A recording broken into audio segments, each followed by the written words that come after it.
Hello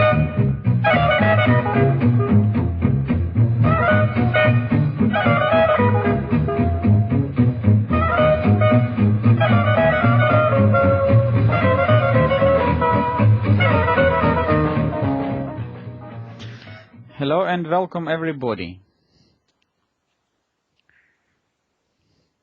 Today we are going to start the new gambit, and this gambit line is one of the quite popular opening lines which we call Shara gambit. From the historical point of view, more than 100 years ago, when Dr. Tarash recommended to the whole world to play his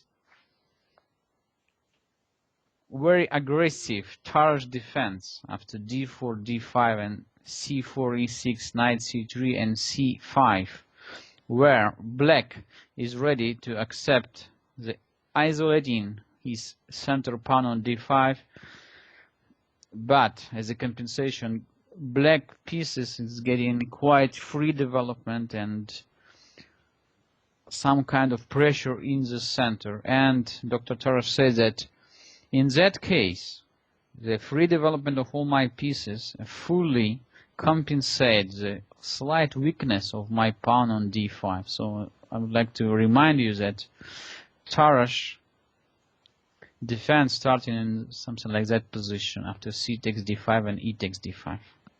Indeed, in early 20s of the last centuries, Karl Schlechter and Akiba Rubinstein developed here is quite unpleasant plan, which combined with the fan chatting the bishop to g2, when white is posing all his pieces towards the black's weak pawn on d5 and also taking the full control over the d4 square, usually blocking the black's pawn on d5 with his pieces, knight or bishop on d5, even rook somehow coming to d4. And this plan becomes quite unpleasant for the lovers of the Tarash defense.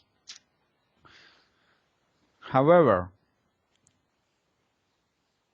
in that position after c takes d5,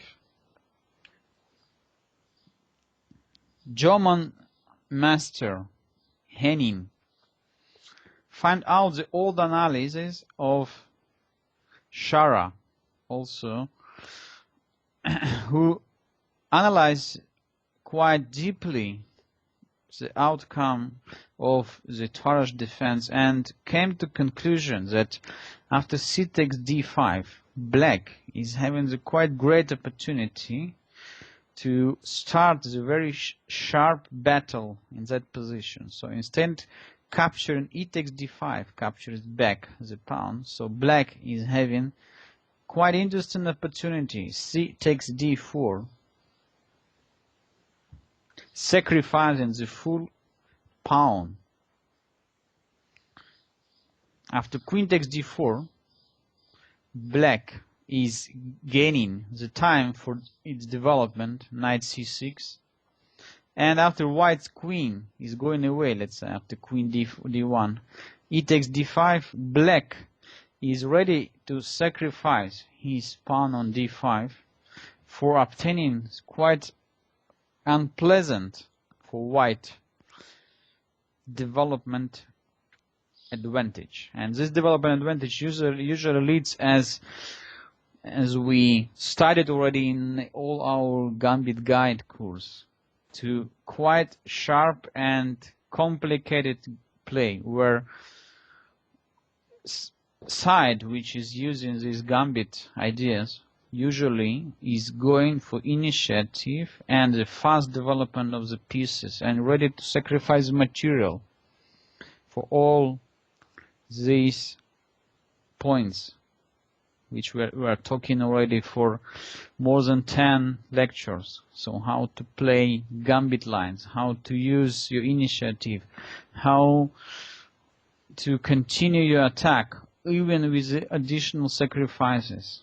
So material is less important than pieces development, and keeping the initiative somehow could be much more significant than just pawn up or even piece up when opponent's king is still in the center, or you have a direct attack over the good target, which could be king, could be queen, or some other point on the chessboard, or even a weak pawn on f2 and f7. Okay, so in that position, white is usually capturing black's pawn on d5. And I would like to say that in the years when this Shara gambit was quite popular, I'm talking about between 20s and 30, maybe 40s year of the previous century, and these opening lines even include in his practice the world champion Alexander Alokhin. Let's take a look of his famous game against Vasya Pirts from the Bled 1931 tournament, as I would like to remind you that this was one of the biggest achievements in the chess history, when Alokhin just came first with the 3.5 points away from the all other players from the old field. Okay, so let's take a look of that famous game, Vasya Pirts against Alexander Alokhin. Okay, so after queen takes d5 and bishop d7,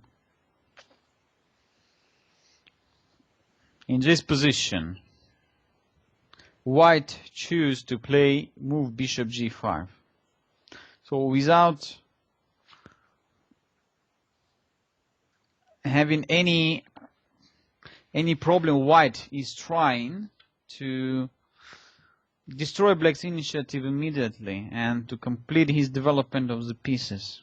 Indeed, after knight f6, white's queen once again is under attack, and since white is not going to give away immediately two bishops after bishop takes f6 and queen takes f6, when black is intending already to play long castling, once again attacking white's queen on d5 later on. So instead, Vasily Pirts decided to play just simply queen d2. Quite logical continuation. h6. And only now, after black played h6, white is ready to trade. Bishop takes f6, queen takes f6, and e3. So what we can say about this current position? It doesn't seem that black is having so obvious compensation. So white is just intending to play with the next move, knight f3.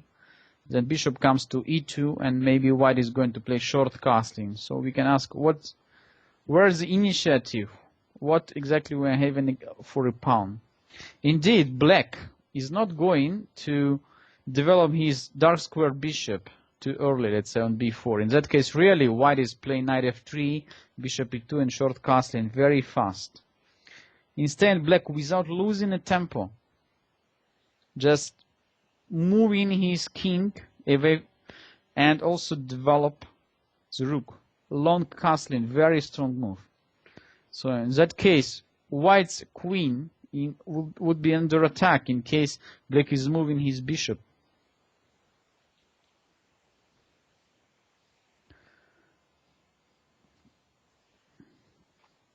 It's quite unpleasant situation for white, because in case of knight f3, black already plays bishop g4, intending bishop takes f3. So white cannot move so easily his queen, let's say after queen e2, black is just continue developing his pieces. Bishop b4, threading, bishop takes c3, and move like rook c1 could be made by rook on e8, even, and still it's absolutely unclear how white is going to continue his development. By the way, black could even consider move like knight e5, since black is almost pinning all white pieces. Queen on e2, knight on c3, knight on f3, king on e1, so almost impossible for white to finish his development. So only here, white understood what kind of problems they have to solve. And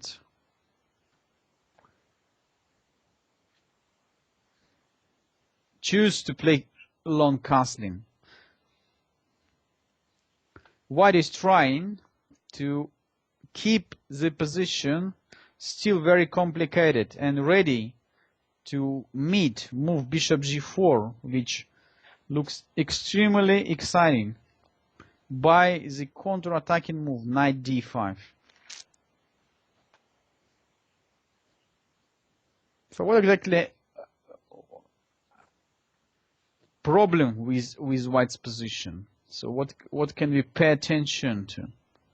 That white is still continue playing with the same pieces. So white already moved the queen 4 times. Now the knight is moving for the second time.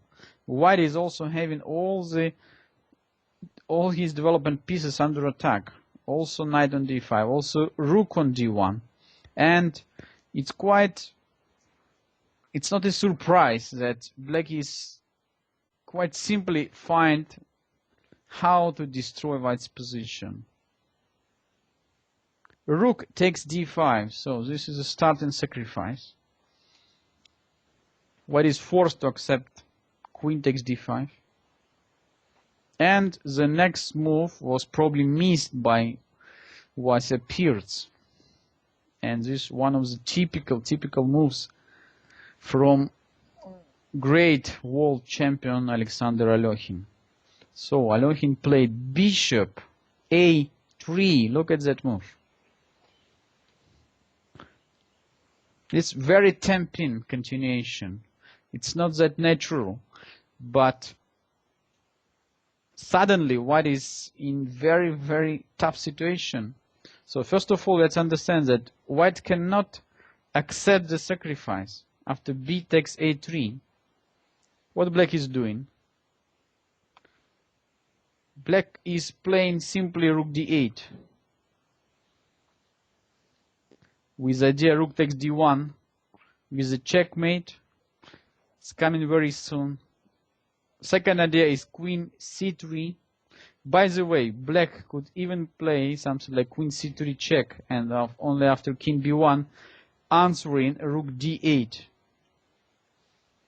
After which one has to resign only, since queen takes d8, knight takes d8, and rook c1 doesn't work. Why? It looks for a second that white is winning. Black queen is somehow pinned by rook on c1, but since white is having completely missing pieces in the game, black is just playing bishop f5 and inevitable checkmate. So totally destroying white's idea of queen sacrifice. So unfortunately for white, the bishop on a3 is untouchable. In that case, black is having so many threats. One of that, queen takes b2 checkmate. Second is rook d8, which not allowing white to continue the battles. So after queen b3, probably the only answer for white. Bishop takes d1. White is forced now to capture the bishop on a3, since queen takes d1 will be met by queen takes b2 checkmate. So queen takes a3 only move. And once again, we are seeing the difference, big difference between already developed and completely undeveloped white pieces. Queen takes f2, intending queen takes f1. Queen d3. Now black is just playing bishop g4, having two threats at the same time. Rook d8, very strong one. And queen e1, second one, which is also decisive. Why? Because after queen e1 and king c2, black is simply playing knight b4 check. Four kings, the king and queen on d3. Knight f3. Covering somehow e4, e1 square and trying to finish his development. But bishop takes f3. Queen f5, check, only move already. King b8. Queen takes f3. Queen e1 check, king c2. Here, black already could play something like knight b4 check, but this classical way of finishing off white's position is just to bring one more piece into the game. So black just simply plays rook c8, intending white's king. Black is not only aiming knight d4 or knight b4 with a check and mate, but white is just having no way to escape with his king. Queen g3 check. Knight e5. So black is opening the file for his rook. Discover check, of course. King b3, only try queen d1, and after king a3. So it's hard to believe that after rook c5, white's king is absolutely hopeless situation. So black is intending rook a5 and then rook a4 or queen a4 with very fast checkmate. So white cannot do much. His position completely lost. In that situation, Pierce already resigned. So in 20, less than 25 moves, Alohin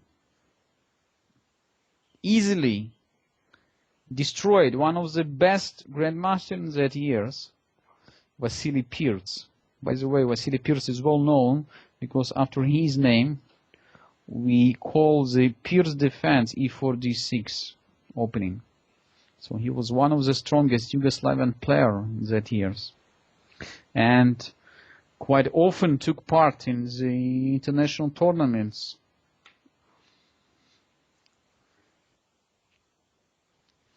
So why the Shara gambit became so playable and so popular? d4, d5, c4, e6, knight c3. This is quite nice way to avoid the passive queen's gambit positions which could happen after knight f6.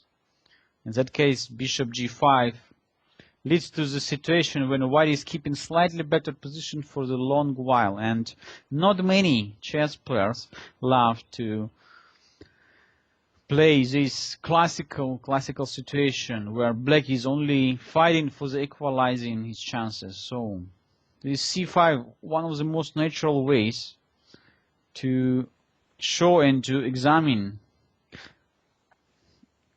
sharp complication which happen in the Shara gambit. So I would like to show you a few good examples which could only describe the way of black how to use this sharp and the interesting opening gambit. So next game was played in one of the chess Olympiads in Dubai. After knight c6, white played queen d1, and e takes d5, queen takes d5. So, first of all, I would like to explain a bit that in that position, first of all, Shara analyzed outcome of move like bishop e6. Only later on, the theory says that bishop d7 leads to the more, I would say, interesting positions where black is keeping also queens on the board, not allowing white immediately to swap queens like in the line after bishop e6. In that case, after bishop d7, white's queen at any case is going to lose additional tempo after knight f6. So that's why, indeed, like 100 years ago, bishop e6 was the most natural continuation. After queen takes d8 and rook takes d8, we can realize that white is having quite significant problem to stop black's threats, knight d4 or knight b4.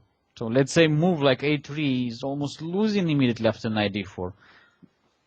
White hardly could prevent black from playing knight c2, which would lead to the situation which is absolutely unacceptable for white's point of view. Rook b1, knight c2 checkmate, very nice. And f3 or e3 is a knight c2 check, and white is losing the rook on a1. So a3 is beginner's move, which is not way for white to solve the problem. Same idea is knight f3. After knight b4, almost impossible for white to stop at the same time knight c2 checkmate or knight c2 check, and in that case we are winning the rook. In case in a way of e3, knight c2 check and king e2, black is not forced even to capture the rook because they have quite strong continuation, the checkmate after bishop c4.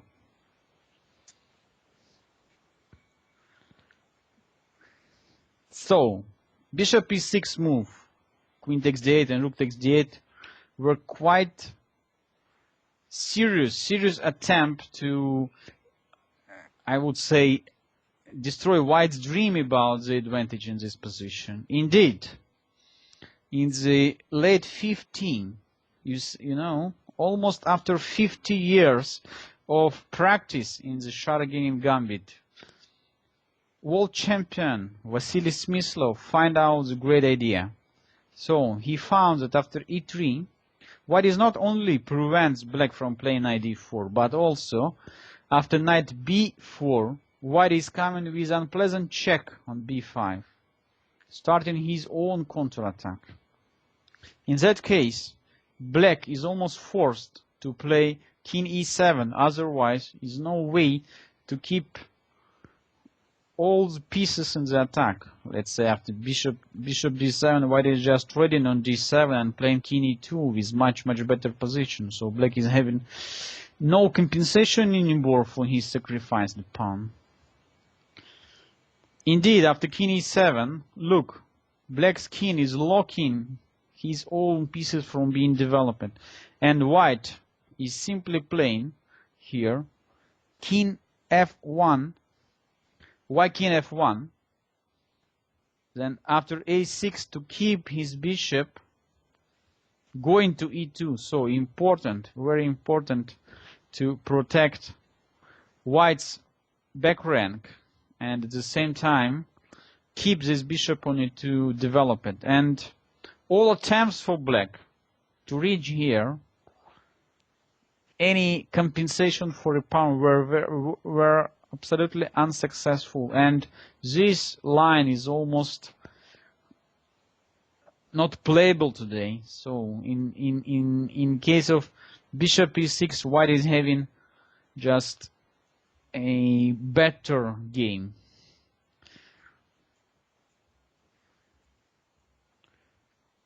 Other tries for white here to avoid even this bishop e6 line were instead captured immediately on d4, play queen a4 check.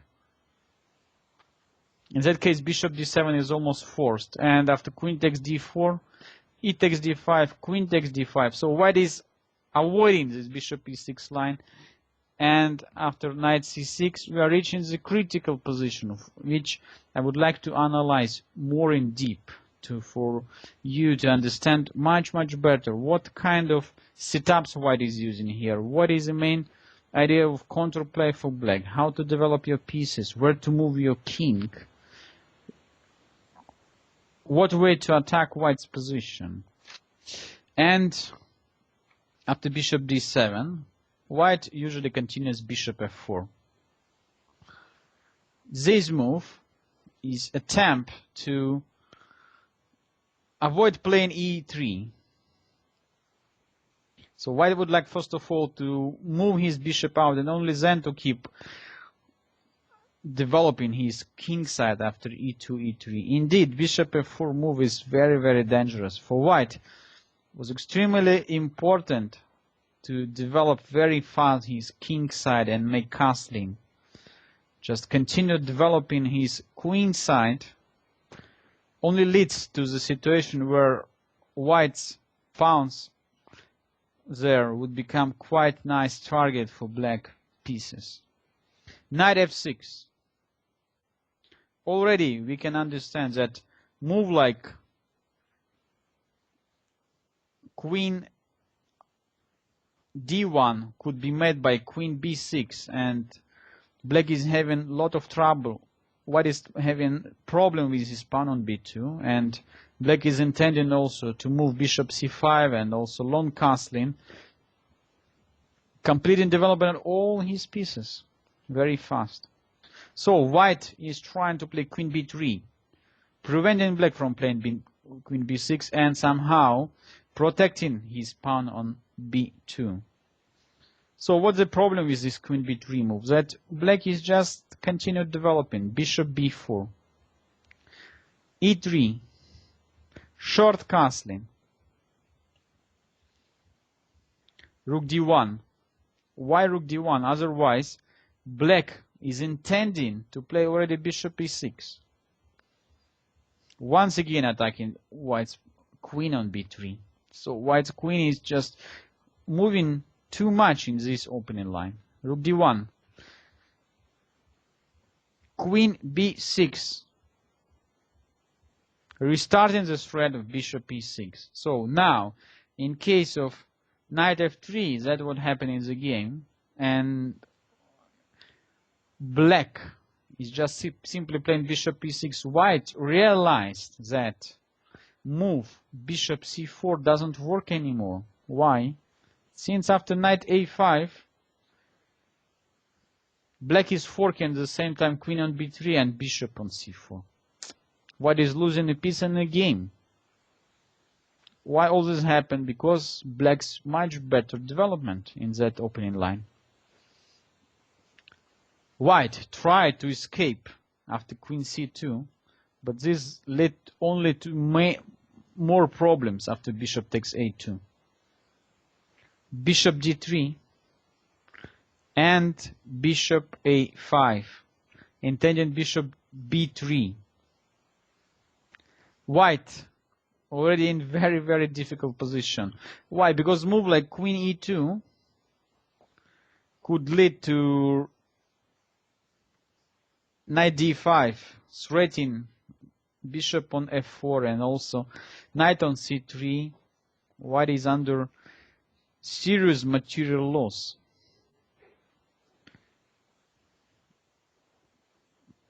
In the game happened that white was already so scared about bishop b3 threat and decided to play knight d2,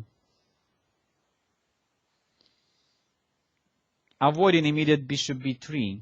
Indeed, this move leads to immediate disaster. Why? Black is coming with knight b4 and the game is over. White's queen is trapped. queen c1, knight takes d3, and queen a4, same. After knight takes g3, white is losing a piece and his position is completely hopeless. Once again, black pieces domination is a decisive factor in this gambit line, gambit Shara game. I would like to show you one more game, which in that case, white is continued once again with bishop f4, and once again after d4, d5, c4, e6, knight c3, and c5, c takes d5, c takes d5, queen a4 check. So once again, I'm saying why white is playing queen a4, for avoiding any tricks with bishop e6 line.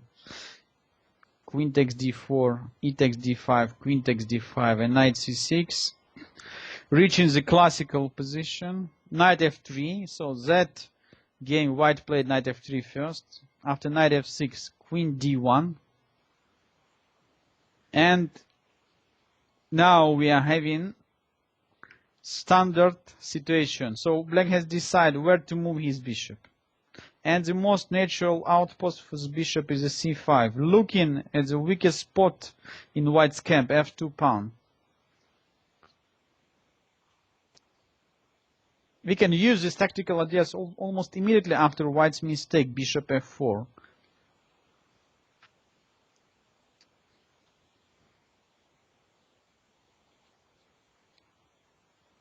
What can we play now? I guess that members who already watched my last lectures about the Evans gambit and Danish gambit could easily find the solution. So black is attacking the both pawns at the same time. After queen b6, and white is losing material without any compensation. So after queen b6, e3, and queen takes b2, already we have additional problem, is a knight on c3. So where to move the knight? You can recommend me playing something like knight a4. Indeed, after bishop b4 check, you would ask, wow, where to go with my king? King cannot go. Queen d2, bishop takes d2, and after knight d2, bishop takes d2, black is also winning a full piece. White is already completely losing, almost after 10 moves. So, rook c1, in that case,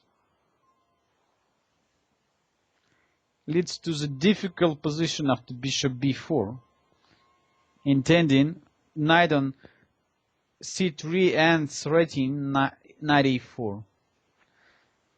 So white decide to escape from this difficult situation by playing queen c1. In the position where your opponent is trying to develop his strong attack, it's quite great idea to exchange some pieces, especially queens, the most powerful piece in the chessboard. Indeed, especially here, the exception from this rule. Queen c1 move is losing immediately, thanks to the brilliant tactical shot. Black is playing here bishop a3, attacking the queen, and suddenly white cannot accept trading after queen takes b2 and bishop takes b2. White is having two pieces hanging and no way to save the game. So white, funny, is losing here immediately.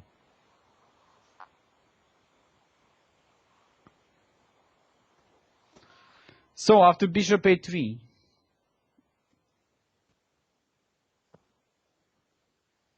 white decided to play e4.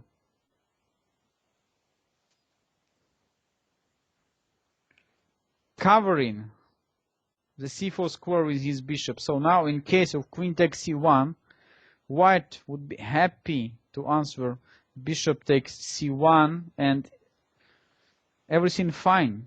So escape from this trouble. Indeed, black is not forced to capture the queen. Much better, just simply queen b4 move. At the same time attacking the queen and intending to bring the bishop to b2 with the decisive threats. Queen c2, bishop b2. Unfortunately, white is losing one of the pieces, or rook or bishop or knight on c3. So the game continued, bishop d2. Bishop takes a1. Knight b5. Indeed, after queen takes e4, queen takes e4, knight takes e4, knight c7, king e8, knight takes a8, and rook takes a8. White decided to calculate the pieces finally, and came to conclusion that with the piece down, it's no worse to continue battle in this losing situation. So white resigned. So that one more example of how fast could be finished everything in the Shara gaining gambit in case white is not playing very, very carefully and not paying attention to black's threats. So black is having so great development advantage that white has to be very, very careful. All natural and all obvious moves are not working in that case.